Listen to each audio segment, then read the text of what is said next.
Harka fuunee akkam jirtanii kabajamtoota fi jaalatamtoota chaayinaa ayyaantoo sallaa jalatti argamtan nagaan koo bakka jirtutti sinaaqa qabu baga jiraattanii baga eeggamtanii yoo eegdan isiniin jechuun jaaladha. Baga jiraattan isiniin jecha egaa ka sammuuna tana waa'ee manaatiin qofa kan wal qabatee jechuudha odeeffannoo ani dabarsaa ture isarratti ka wanti adda ta'e yookaan wanti dhiifame tokko hin jiru viidiyoo kana laayik sheer gochuun dagatina warroonni chaayinaa keenya faarataata sabiskiraaybii godhu maatii keenya taachuun gaman manaffeerraa kooda egaa kaa'inni akkuma jirutti akkuma tanaan dura dubbadhetti waliif kadhannaadhaan ala wanni godhamu jiru akkuma itti fufetti jira ani amma kanan gaafii ijoolleen na gaafattanii fi waa'ee mana bittaatii fi waa'ee yuutuubii nama laman na gaafate jechuudha waa'ee isaatirraa hin dubbadhaan amma kan sanii kan mana ijaarsaa yeroo darbe aariidhaan illee dubbadheetoo jira.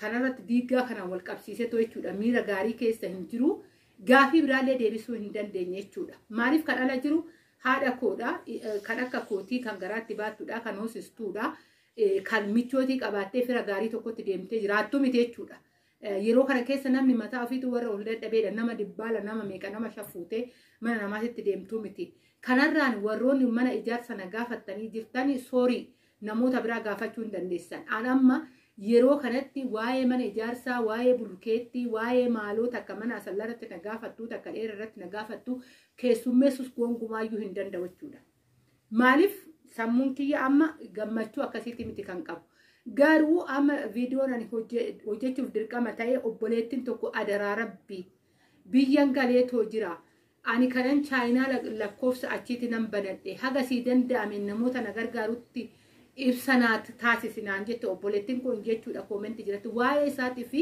akkasuma immoo yuutuubiin bitachuu barbaada jettee sanuu joordaan jirti obboleettiin kun jechuudha tokkos kanan jiraadhu joordaanii yuutuubiin bitadhaafanii maallaan jettaa qarshii isaatis hundaayyuu naa teessiste jechuudha asirratti waan hin dubbadhuun qaba koomentiin keessanillee waan irraa himu qaba keessattuu ijoollee yuutuuborootaa jechuudha mee koomentii kan obboleettii kanaa barreessaa isinirraa hin eega anuuf boodontaan jechuudhaanis haga arge hagan irraa faayidaa argadhe hagan irratti miidhaa argadhe hundaayyuu ofii bannee bilbila keenya yeroo tirfiititti wanni waayifaa madaamitiin bannee oggaa isaan hin jirretti fayyadamneetu bu'aan isaa maali miidhaan isaa maal kan jedhudha jechuudha kanniin irraa hin dubbadhaa warri manaa keessanillee dhuftanii na gaafatan danuutu jira oduma dhageessanu oduma argitanu ani hundoo waa'ee mana diigaa kana viidiyoo isaa hin dhiyeessine miiraan ittiin dhiyeessus hin qabu jedheen ture sammuun viidiyoo achi dhaabbadheetti waraabus hin qabu isiniin jedheen ture jechuudha garuu tiktookii gubbaatti argitanii jirtu ijoolleen manniin akkamii waggaa diigamu argan meeshaaleen namoonni sharaa waxxaratanii sharaa keessa ta'an argan har'a keessan dhuftanii mee asallaarratti mana ijaaraa jedheetanii mee asallaarratti mana kaartapilaanii qabu meeqanan argadhaa soorii nama biraa bira dhaqaa gaafadha ayyaantoo asallaa kana siruma keessummeessus hin barbaadu sa'aatii kanatti jechuudha humnas hin qabu humna isatti hin keessummeessu sababbiin isaa anasi namni ala ciisaa jiru amma yeroo kanatti jechuudha qorra kanaan ganna kanaan ani dhimmi kun na ilaallata kanan jedhe waa'ee yuutuubaraati lamaan kanan sirriitti irraa dubbachuu barbaadu inni sunis obboleettiin jalqaba waa'ee kan obboleettiin odoon sirreeffatin biyya galteeti odoon sirreeffatinan biyyan galee tan jira hojjechuun barbaada ittan dadhabee chaayinaala kana akkam hoon godhe naa wayyaa mee maallaan jetta namoota na gargaaru hoona argitaa jette dhugaa dubbachuuf ijoolleen keenya oromoo warri aappii irratti barsiisan danuun ni jiru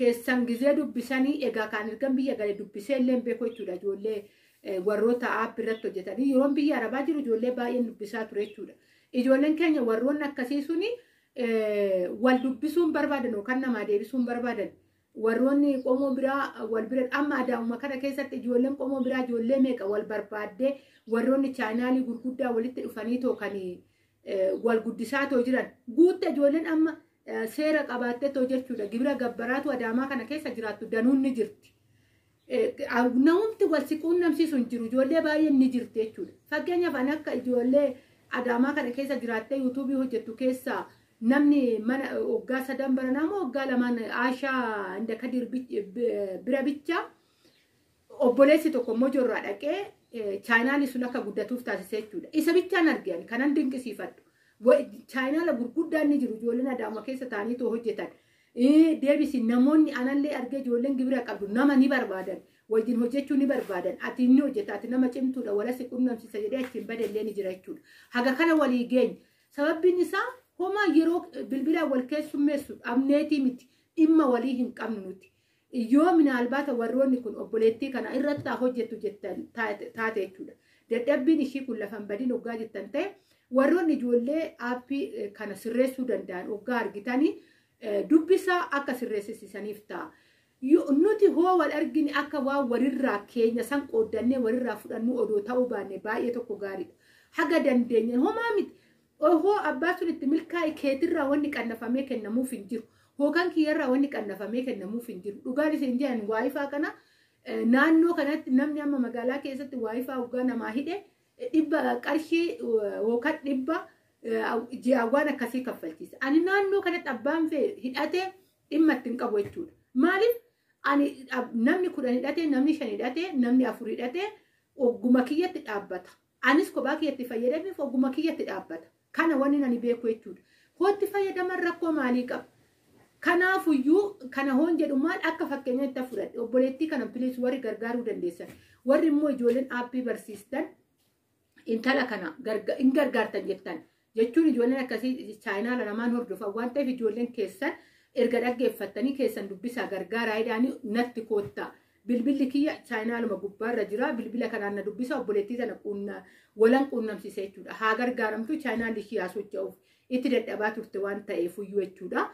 Kana kara shiititti hoggaan deebi'e. Itti aansuudhaan immoo kara obboleettii kiyya biyya Joordaan keessattuu ka Joordaan Beerut duraanii taatee jirti. Baay'ee uummanni isaanii uummata hamaa, birriin isaanii xiqqaa, akkas nyaanni dhugiitiin hunda isaan biratti kan dhabamedha jechuudha. Ijoolleen keenyaatti hojjettu hagam akka dararamaa jirtu argaa jirtan sooshaal miidiyaa irratti jechuudha.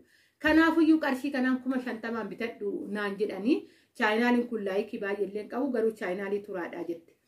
Sanii miti amma chaayinaaliin turaa ta'uu dhabuu keenyaa miti wanni nu beekuu qabne jechuudha. Hagam amma chaayinaalii kanatti haga dadhabne nutuyyuu beeka. Hoggaa meeqa akka chaayinaalii kanarra turre ijoolleen jalqabaa na beektanii jirtan. Hoggaa 4 waan akkasiitti chaayinaala kana ergan bane jechuudha. Milkaa'inni isaa oo'ettanii akkuma argaa jirtan chaayinaala yeroo baay'ee sirrittan hime. Amma ani dubbachuu qabna andoom chaayinaal ilaalamuu qabe malee duraan viiyuun isaa yeroo hundaa yookaan wanni isaa avreejiin isaa gaggaragaraa irra butama yeroo baay'ee jechuudha. Kanaafuyyuu obboleettiin kun 50 kana tarii asitti illee dhufee birrii sun waan guddaa ta'ee waan guddaa ishiidhaa dalagaa miti 50 sun. Haa ta'u malee akka ishiin itti hojjettee too dhufte ni beektu. Kanaafuyyuu odoo 50 kanaan bitattee obboleettii kanaan waattaa kan jedhu hojii mataa ishii murteessadha. Yeroo kana keessa ijoolleen keenya eessa jirti? TikTokii gubbaarra jirti.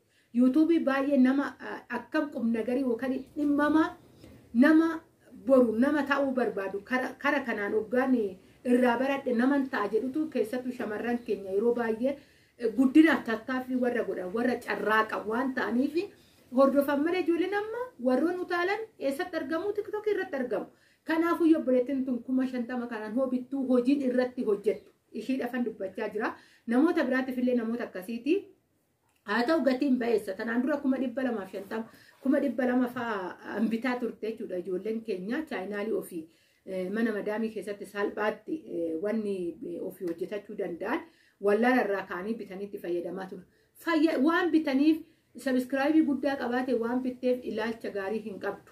Kana beekuu qabdan jechuudha. Sababbiin isaa hagam akka walii ilaalamaa jiru ni beekna. Ijoollee tanaan dura guddattee miidiyaa gurguddaa irratti beekamaniin ala warroonni chaayinaala bichaa hojjetan keessattuu dhugaa fi guddina irratti hundaa'anii namni hojjetan baay'ee namni ilaaluuf hin jiru. Yeroo kana keessa yookaan waa'ee maaliidhaa gadii waan akkasiisan namoota dalagan jechuudha. Yeroo baay'ee chaayinaalli isaanii kan guddachaa jiru malee ijoolleen waa'ee jireenya wal qabatu chaayinaalli isaanii baay'een guddatu.